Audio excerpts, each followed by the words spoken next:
I thought there was a lot of energy for the stadium, not being full after the rain delay, but the energy in the stands was awesome. And that was a big momentum play when we came back out for the second half to go 3 and out on defense and then march down and score on offense. I felt a little energy and enthusiasm in the stadium, and that was huge for us in terms of this game. So I appreciate that during tough times in the weather. Congratulations to Austin Peay. They got a good football team, and for us, it's on to the next. So we'll open it up. What stood out to you about the way Chauncey ran the ball today? Really physical. I thought he got yards after contact. He was running violently. He's got really good power in his lower body.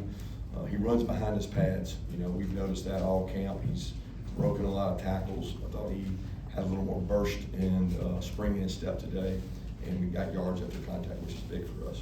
What about Dwight? Just how he's progressed 2 weeks. He grows, he gets better. He's continuing to develop, get size and strength. He's got to get a little more size and strength to run behind his pads.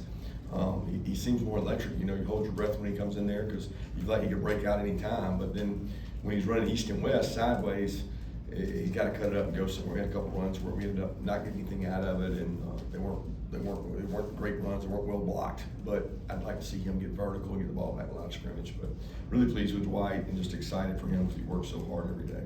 Kirby Gunner said that he needs to work on his confidence, especially in the passing game, and he said that starts in practice. So what do you need to see from him maybe in practice so that translates into the game? Well, I actually need to see what he does in practice in the game. That's the biggest thing because we take a lot of periods. We took a lot of periods last week to do throwing periods with rush and do pressure pass periods. Play, where you have to play in the pocket and win things in the pocket. So we did a lot of that last week in practice. A lot of play action shots. Where people try to add up and do things. So he did a really nice job of those things all week. Just got to continue to grow and get better at that and get comfortable with it. What kind of impact do you think the injuries on the offensive line to this point have had, especially with that group coming together and gelling? I don't want to lean on that. We've had injuries every year we've been here, right? I don't run from injuries. We're certainly not who we need to be with Ernest out. Juan being out is a factor, but it's not like Juan wasn't here last year. Ernest has played more football. But it's the moving parts right now. The guys bouncing around, this guy's here, this guy's there, but that's part of it. When you have injuries, you gotta have a guy step up and be ready to play. What disappointed you most about that 2-minute drive right before half? What disappointed me the most is the fact we didn't score. Yeah, but was there just which play I guess you're asking yeah, about? There was like 5 plays that were within inches, right? So they did an unbelievable job managing the clock with 1 timeout to get it there.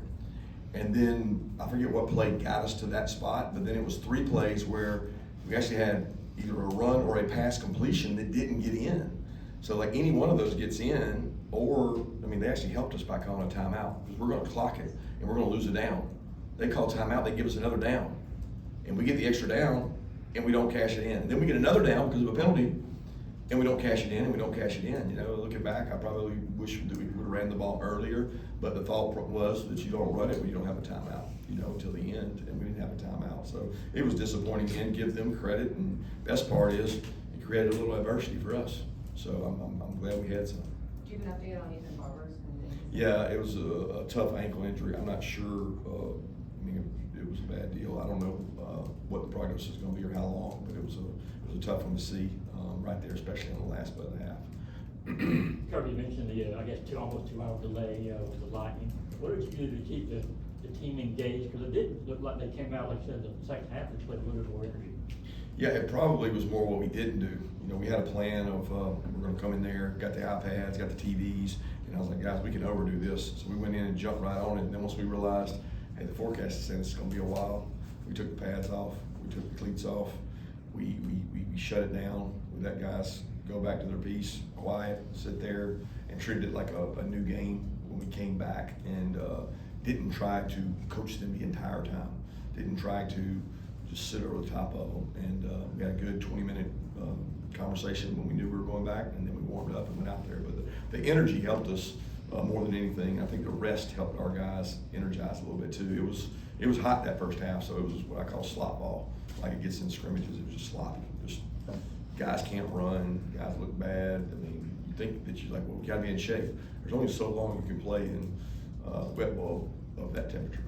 We saw Dontrell get in the mix fairly early. What have you seen from him, especially with him being a summer enrollee, just what he's done to get the summer? Yeah, I wish he'd come mid-year because he's been a blessing. He loves the game. He passionate about it. Very naturally instinctive. You can tell he's well coached in high school. He does a good job, and he's earned the opportunities with some of the injuries to get in there, and he's made the most of them. I'll reserve judgment on this game because I don't really know how he played, but he's done a good job in practices. With the offensive line, just how challenging do the injuries make it? We've got a group that's got to gel or work together as one, and what do you want to see from the players looking ahead to obviously a tough road test next week? Well, they ran the ball really well. I mean, we had a 99-yard drive where I don't know that we threw the ball outside of an RPO once. I mean, so they overpowered a group they should overpower. But as far as gelling, I mean, it's more communication, execution. They had a slip up in pass pro, slip up with a guard letting a run through and get gunner on an RPO. I mean, a couple mishaps that we have to overcome. But we got to find ways to be explosive. You got to be able to throw the ball downfield and take shots, and that's probably the toughest thing that I've been most disappointed in. Do you think Gunner is still lacking confidence in terms of taking the shots downfield, or was today anything with Austin Peay's defense particularly? I don't think he does it every day in practice. He does a great job of it. It's more about how people are playing us right now. And there's been 2 weeks in a row that there's just a ton of cushion. I talked to y'all about it before. I mean, if you want to play like that, you got to take what they give you. And we had some really easy throws, and we call them an extension of the run game. When you play in our league, those aren't there. Nobody's giving you that. So when they don't give you that, then you've got a chance to hit your shot. And it'll be interesting to see as people creep up in our league, are we able to throw it beyond them? How encouraging was it to see Ellis read that hip drill and read it right and then record that first interception? Yeah, it's great. It's good play. I mean, I think it's always a guy's instincts when the ball's in the air. Can you go catch it? It's a great play for him. Jalen said it was hard not being able to play last week. It felt good to get back out there. Just what you see from him in his first start this season. Had a really big play on the goal line fade to extend that goal line stop. Before they flipped the quarter, he had a really nice play down there. He's playing well. He's a leader. We need him to play well. He plays a lot of times into the boundary, and it's good to have his confidence back out there. How much does that late goal line stand for this defense to help give them confidence, even though they were playing an overmatched opponent today? I mean, it helps. I mean, any red zone stop is huge, right? I mean, that was a four-play sequence, I guess, or something like that, where they got down there and they're not in till they're in, is our saying. They're not in until they're in, and we're not going to let anybody in our end zone for free. And the best defense I've ever been around will not allow you to run the ball in. You have to force people to throw the ball to score, and that's hard to do down there in those tight quarters. Looking at that second quarter, do you feel like at any point Gunner got a little bit rattled or a little bit shaking, kind of pressure or anything like that? No, I mean, if you're talking about the second quarter, there was nothing there. Threw a pass to Zach Branch, Dylan Bell didn't block a guy. Threw a ball to Dylan Bell, and it got tipped at the line. Had a great drive in the second quarter, the 2-minute drive. I mean, he had 2 drops on the plays that he sprinted out and threw a little behind Cash, and then a little speed out to a Branch that I don't know whether they got tipped it or not, so I don't know if it was a drop, but those were all good plays by him. So there's nothing in that window that you say is cause for concern or anything. I'm pleased with where he's at. I want him to have confidence in the pocket and make some throws. Is this one of the more challenging scenarios when it comes to coaching? You had to move the game up an hour, then you also had a 2-hour delay in between. Was it more kind of chess pieces? Was it harder? No, we just say be the best at adjusting. We do this every Saturday. We go eat a meal at 10 and practice at 12. So today it was eat a meal at 11:30 and play at 2:30. It was 3 hours instead of 4. I mean, we say all the time that if it changes, we want to be the best at dealing with change. So we have a plan in place. We execute the plan. Everybody has confidence in it. You communicate the plan. You go out and do it. It happens on the battlefield all the time. So you have to do those things. What were your initial thoughts on Brett and his first action since his injury?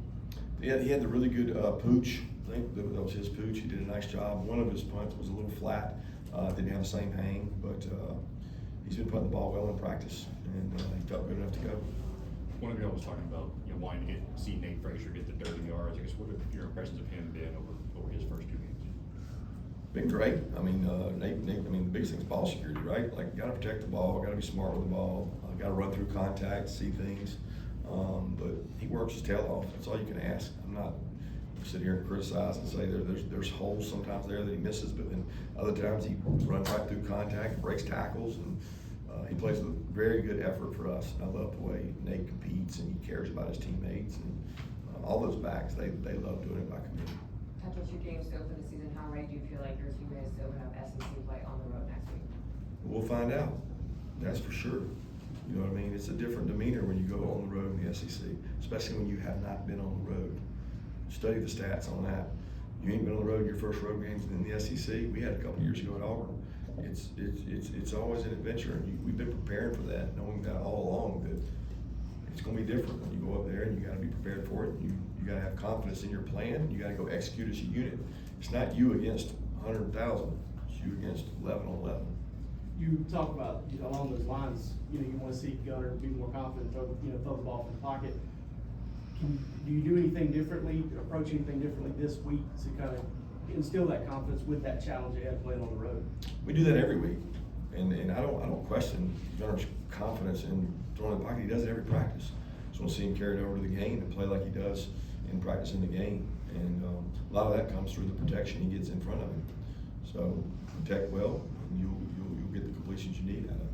Colby Young with 7 catches, 76 yards today. I want one of those coming in the second half. How much does his presence on the outside maybe give Gunner, a primary target to throw the ball to? Yeah, it's great. Again, most of those were short, intermediate, RPO type throws, and again, those will change as we play other people.